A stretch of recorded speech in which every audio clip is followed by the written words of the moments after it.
Добрый вечер. В эфире ГТРК ИР. Информационный выпуск сегодня и в начале коротко о главных событиях.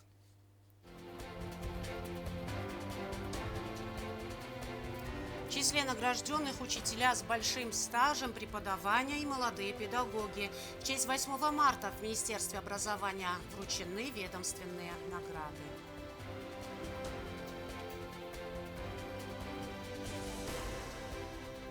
Его вклад в развитие остинской музыкальной культуры неоценим. Первому профессиональному композитору и музыковеду Борису Галаеву 137 лет со дня рождения.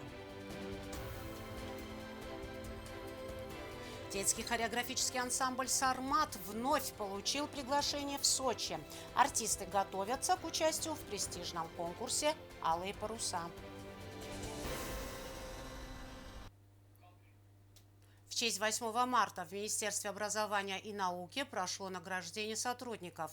Ведомственные награды с наилучшими пожеланиями и высокой оценкой деятельности получили учителя с большим стажем преподавания и молодые педагоги. Всего 36 комплектов наград за многолетний добросовестный и плодотворный труд. Министр образования Рима Плева адресовала искренние слова благодарности за многолетний добросовестный труд преподавателям школ и работникам сферы образования. В честь Международного женского дня министр вручила своим коллегам ведомственные награды, поздравив их с прекрасным весенним праздником. Плева отметила значительный вклад каждого специалиста в развитие образовательной системы республики. Я отлично понимаю, какой тяжелый груз вы взвалили на свои плечи. Я отлично понимаю, что учительский труд цементирует государственный устой. Я отлично понимаю, что в наше турбулентное время, когда иногда непонятно, как ответить, что сказать, вы переступаете порог школы. Без ложной скромности, без пафоса могу сказать, вы совершаете гражданский подвиг, переходя порог школы. Учителя играют ключевую роль в формировании личности учеников, воспитании в них патриотического сознания, передают необходимые знания и ценности, подчеркнула министр. Спасибо вам огромное, низкий вам поклон. Низкий поклон всему образовательному пространству Республики Южная Осетия. И мое самое большое желание видеть вас всегда здоровыми, счастливыми и видеть людей, благодарных вам за ваше высокое поприще.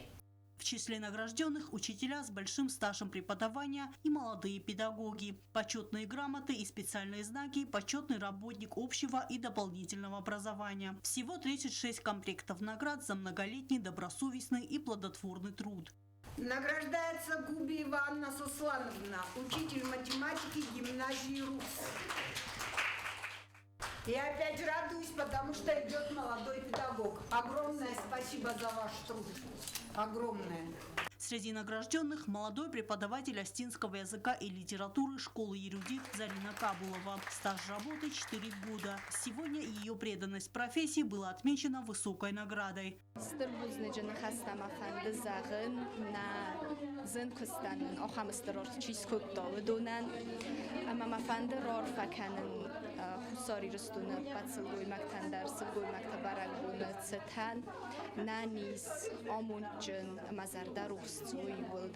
Завершая церемонию, министр пожелала педагогическим работникам сил, вдохновения, благополучия и новых профессиональных достижений. Эльвира Тибилова, Алим Бетеев, Зарина Татаева. Информационный выпуск сегодня. Первому профессиональному композитору и музыковеду Осетии Борису Галаеву 137 лет со дня рождения. Вклад Галаева в развитие остинской культуры бесценен. Он является основателем государственного ансамбля песни и танца «Симт», первой музыкальной школы. К могиле выдающегося деятеля искусств сегодня были возложены цветы и венки. Деятели культуры и общественности сегодня посетили дом-музей выдающегося композитора и дирижера Бориса Александровича Галаева. Первому профессиональному композитору и музыковеду Осетии 137 лет со дня рождения. Галаев внес неоценимый вклад в развитие осетинской музыкальной культуры. Он является основателем государственного ансамбля песни и танца «Симт». По инициативе Галаева создавались хоровые коллективы в районных домах культуры Южной Осетии. Была основана первая музыкальная школа, в которой он работал и директором, и преподавателем, проводя большую работу по повышению музыкальной грамоты осетинской молодежи. То есть у Галаева, мы считаем, то, что мы знаем, два больших глобальных таких произведения, вошедших в справочники мировых опер и в справочники оперные премьеры 20 века. Вот это два. Музыкальная драма «Нарты Батрац» и «Узгур». С именем Галаева связана важнейшая веха в истории осетинской культуры. Многие народные танцы, песни, мелодии дошли до нашего времени благодаря его труду. И сегодняшние потомки чтят и помнят его заслуги. В день рождения выдающегося композитора музыканты и артисты созданного им ансамбля «Симт» почтили его память, возложив цветы к его могиле. Kolata Borise Ferse abun is Hustorigastunan Pochahadun ensemble Simt. ما آخرام دامن صدام کنه آرام بعد سوندر وقتی چیره مشینیس ما نام امبله آشکات کنه نخیس درتن فجاک در ما مخمتا شنبله و روزام شما آشکات شوا شما سومبوند فیدار در و نخیشندر ما نه افزونک آدمندر. Значителен вклад Галаева и в сохранение осетинских народных песен. Он объездил почти все ущелья Северной и Южной Осетии, собрав уникальный фольклорный материал. Стелла Бязарова, Фатима Чочиева, Азамат Кудзеев. Информационный выпуск сегодня. В честь 137-летия со дня рождения первого осетинского композитора, музыковеда Бориса Галаева в Доме-музее была организована концертная программа с участием воспитанников Государственного лицея искусств, школы Бон-Вернон и музыкального училища имени Феликса Алборова.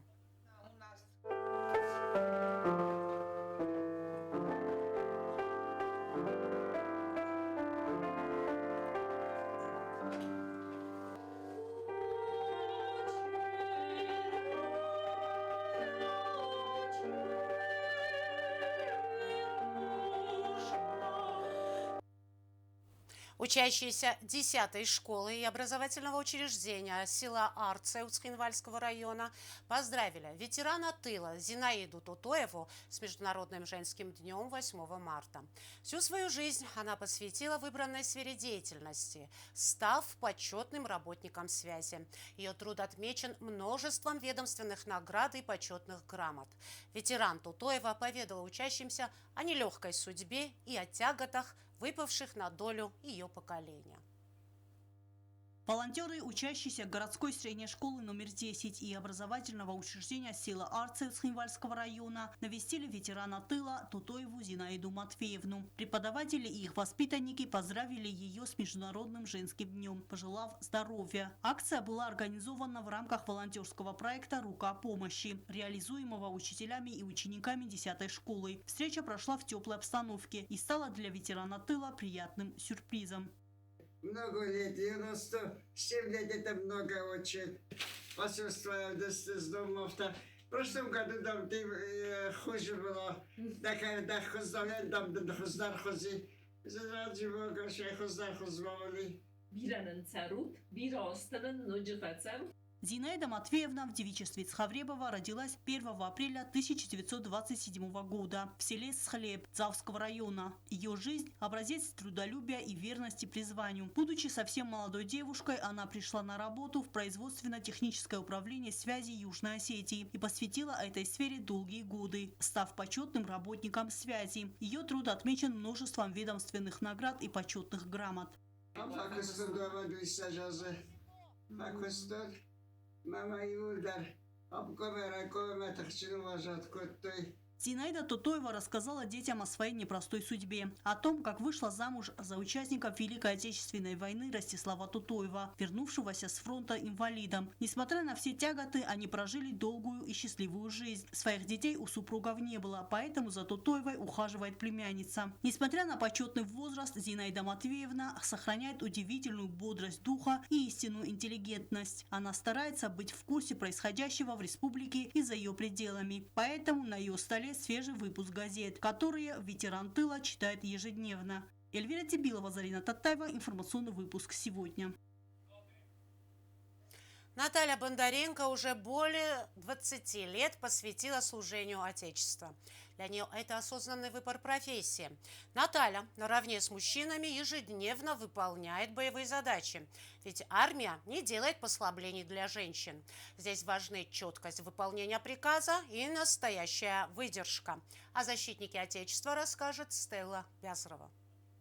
Строевой шаг, строгая дисциплина и подъем по тревоге. Для героини нашего сюжета это не просто будни, а осознанный выбор профессии. В вооруженных силах нашей республики Наталья Бондаренко уже более 20 лет. И за это время доказала, что профессионализм не имеет пола. А в современной армии девушки наравне с мужчинами несут груз ответственности за родину в полном объеме. По ее словам, самое сложное было доказать, что здесь ты не украшение коллектива, а такой же боец и защитник Отечества.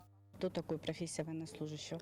Профессия военнослужащего вообще, она очень сложная профессия, особенно для женщины. Это ведь не просто я прихожу на работу, каждый день выполняю свои обязанности, тем самым я служу Родине, защищаю интересы нашей республики, ее безопасность в своей части, в какой-то по мере моих возможностей и по мере моих обязанностей. Армия не делает скидок на то, что ты женщина. Здесь важны четкость выполнения приказа и выдержка. Рабочий день Натальи расписан по минутам. Ответственность колоссальная. Женщины, так же как и мужчины, каждый день выполняют задачи, оттачивают мастерство, технику, навыки использования боевого оружия на полигонах в любое время года. Но даже в условиях жесткого регламента она остается женщиной. Если многие девушки думают, что армия – это только покрасоваться в форме и чтобы на тебя обращали внимание, нет. Так же, как и наряду с военнослужащими, мы занимаемся физической подготовкой, огневой подготовкой, стреляем стрелкового оружия, все марш-броски, все тревоги – это все часть нашей работы, часть нашей службы. Наталья шутит, что самое сложное в ее службе – это каждое утро надевать форму. И мы ее прекрасно понимаем, так как для женщины это настоящее испытание. Здесь нельзя выбрать платье по настроению или сменить фасон. Есть устав, строгий регламент и дисциплина. Самое сложное – это каждый день одевать одно и то же на работу. Поэтому я и говорю, что военная служба – это в первую очередь это дисциплина. Для женщины это сложновато бывает, но как только переходит вот эту грань, ты начинаешь понимать и осознавать себя военнослужащей, дисциплина, порядок, саморазвитие, и это становится намного все легче.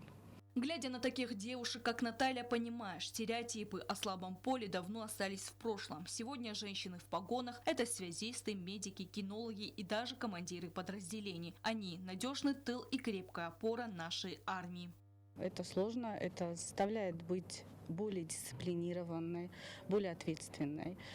Для женщины это, да, немного сложно бывает, но женщина военнослужащая в первую очередь должна быть стрессоустойчивой, должна быть дисциплинированная и постоянно работать над собой и заниматься саморазвитием, потому что мы не просто служим, но мы, помимо этого, у нас идет постоянная подготовка.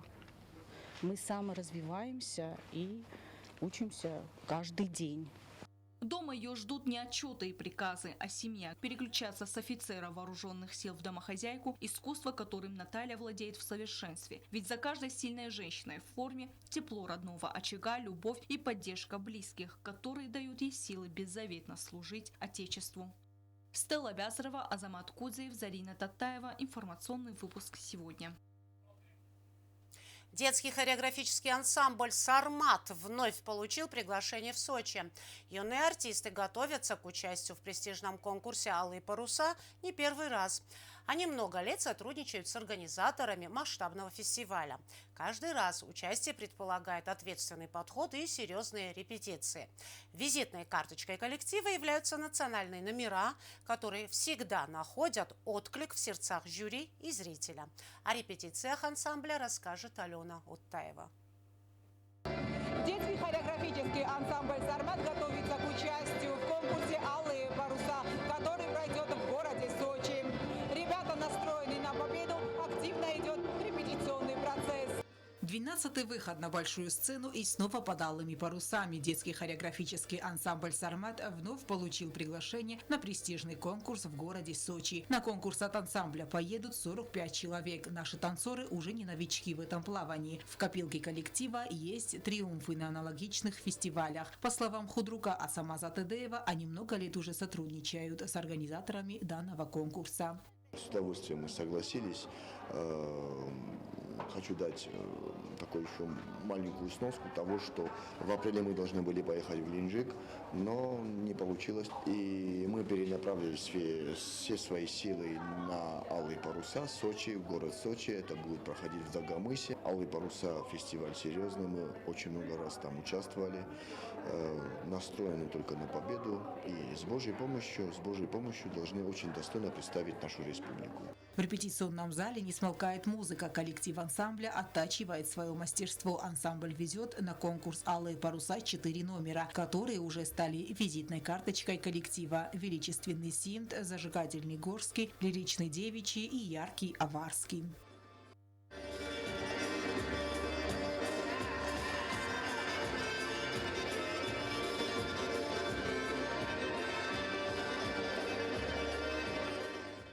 Ребята к подготовке подошли с удвоенной энергией, ведь «Алые паруса» – это символ надежды и мечты. И наши ребята надеются, что их танец покорит сердца искушенных зрителей и членов жюри. Ройдотам активно репетицията در وارشن شتکن رایدотам خستم شبار کافته ما نفندش همه رام بوم ما اونقدر کنه که رام بوم جستم گورد سوچی ما فتجا خود نیستم ویراز مادر موجود استم ما ویراز مادر بریزاوی بلندتر خواستم از ویخالدن ما اونقدر کنه فتجا بلندتر ما گراند پریما که رزدخ جستم وی. Ансамбль «Сармат» не раз становился победителем-лауреатом всероссийских конкурсов, фестивалей. Конкурс «Алые паруса» будет проходить с 27 по 30 апреля. В этом году коллектив планирует выехать с гастролями в Москву. Алена Оттаева, Азамат Кузы, Фатима Кумаридова. Информационный выпуск сегодня. Сейчас узнаем, какая погода нас ожидает.